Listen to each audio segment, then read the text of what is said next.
Henry, my man, there's a lot. It's a lot going on in that lightweight division. These dudes is talking.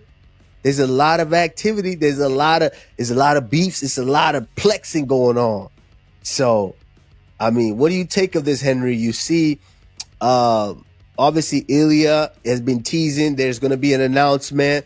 You know, a fight's going to happen.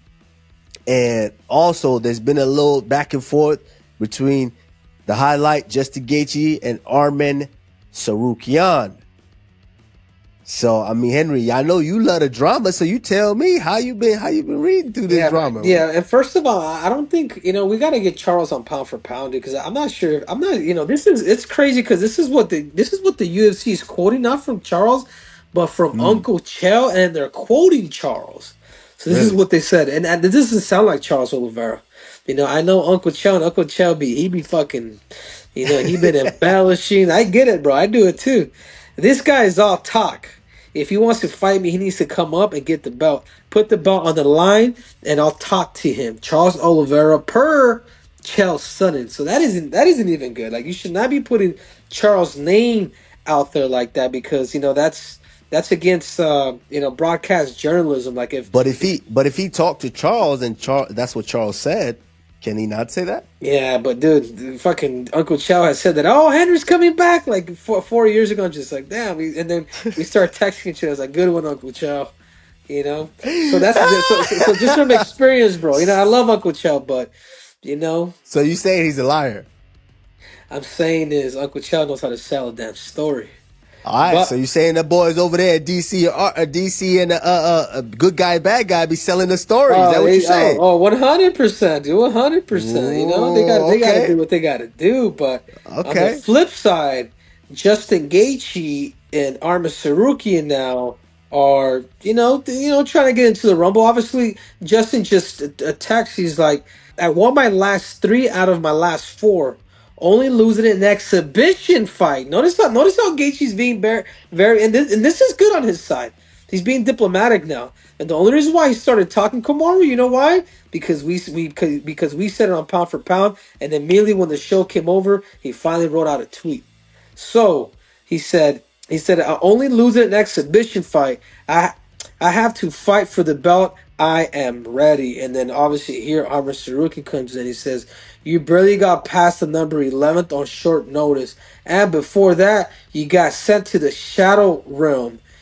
If you really want to fight for the belt, you have to go through me first, Arman Tsarukyan. I mean, I could see that, but Arman Tsarukyan had his time. I would have loved to have seen him fight Islam Makhachev, but that's just not the case, man. Obviously, his back couldn't do it.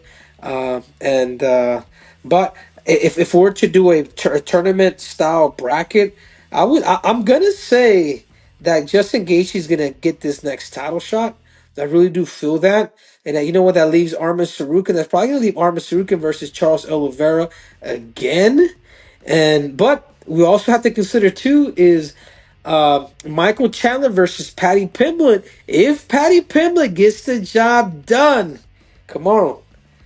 If he gets the job done, Paddy Pimblett could potentially skip that line and go all the way to the front and potentially be the next title challenger. What do you think, man? Am I crazy, Kush? Whoa. No. I think you are a little. That's a little far-fetched. If Paddy Pimblett gets past Michael Chandler, that does not warrant a title shot. When Charles Oliveira has gotten past Michael Chandler, Justin Gaethje has gotten past Michael Chandler.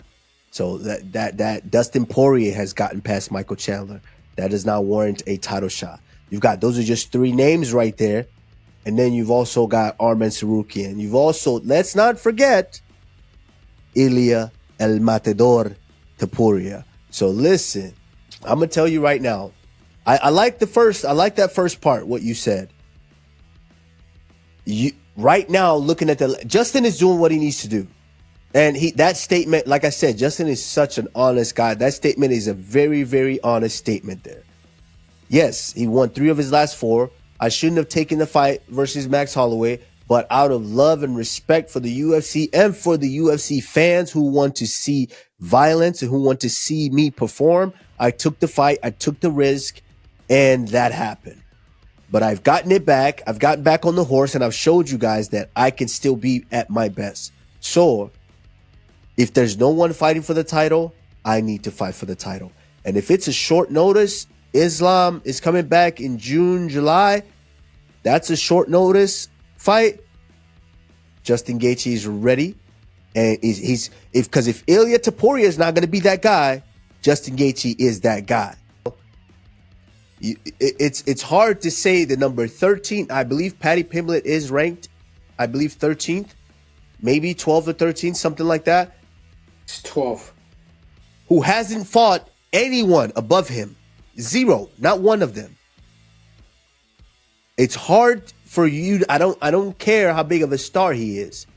He's not right now. He's not as big of a star as Ilia Topuria, the champion from the weight class below that just vacated his title to move up into this division and stopped two arguably pound for pound fighters and the best featherweight fighters we've ever seen.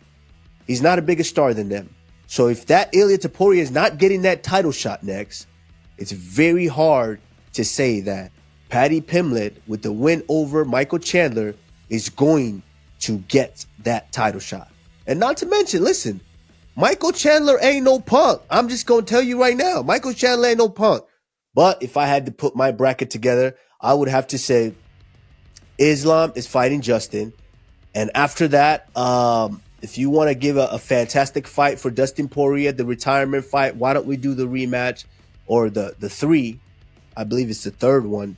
Dustin Poirier versus Max Holloway. It might be the second or third. I believe it's the third. And then I would do Arman Tsarukyan versus Charles Oliveira. And then I would probably do winner of Chandler versus Pimblett against Dan Hooker. I would do that. So where does that leave Ilia? Ilia Topuria? You know what? Honestly, no. I would say I give Ilia Topuria Dan Hooker. You would give Ilia Topuria Dan the cheap hooker. So you're gonna give him a cheap hooker, huh? Wow. I would give him Dan Hooker because if there's anyone that could really kind of welcome you to that lightweight division, Dan Hooker can do it. Dan Hooker can do it. And if Ilia Topuria gets past Dan Hooker, oh man, he's on that short list. He's on that short list for sure. You know what? You know what? I take that back. Winner of Chandler versus Pimblett takes on Dan Hooker, Ilia Topuria, Mateusz Gamrot. Okay, all right. So now you're just throwing fucking hook. Now you're just swinging. Now you're just throwing shit against the wall. Kamaru. Hey. The one thing it's hard, we don't see often is Ilia Topuria on his back. Now give him a relentless wrestler who is very successful in that lightweight division. I know not a lot of people talk about him because the style is not so fan friendly, but this guy can make a run at that title. You saw his fight versus Arman. That was back and forth. But if he's gonna do that, if he's gonna go against Gamrot, then you might as well go against Arman Tsarukyan. So that doesn't make any sense. But check this out. If Paddy Pimblett does beat Michael Chandler, there is a storyline there with Ilia Topuria, man. You know what I'm saying? That would be a really good fight. And then obviously that fight could potentially take place. No, 100%, dude. Everybody, I don't want to see that. That fight would do numbers, maybe on the competitive side. But dude, we cannot. Kamaru, Ding, Kamaru, White. We got to stop doubting Paddy Pimblett, man. Like I'm not doubting Paddy Pimblett. I'm not doubting Paddy Pimblett. Well, it sounds like it. Nah, I'm not doubting him. Paddy Pimblett can definitely get it done. When he got it done with King Green, when he got that done, listen, I'm not doubting Paddy Pimblett. I'm not. So don't take that away. I'm not doubting him. But for the company's perspective, if we give this guy a shot and this guy goes and becomes the champion, how often can he fight for us if he balloons back up to 215 pounds after a fight?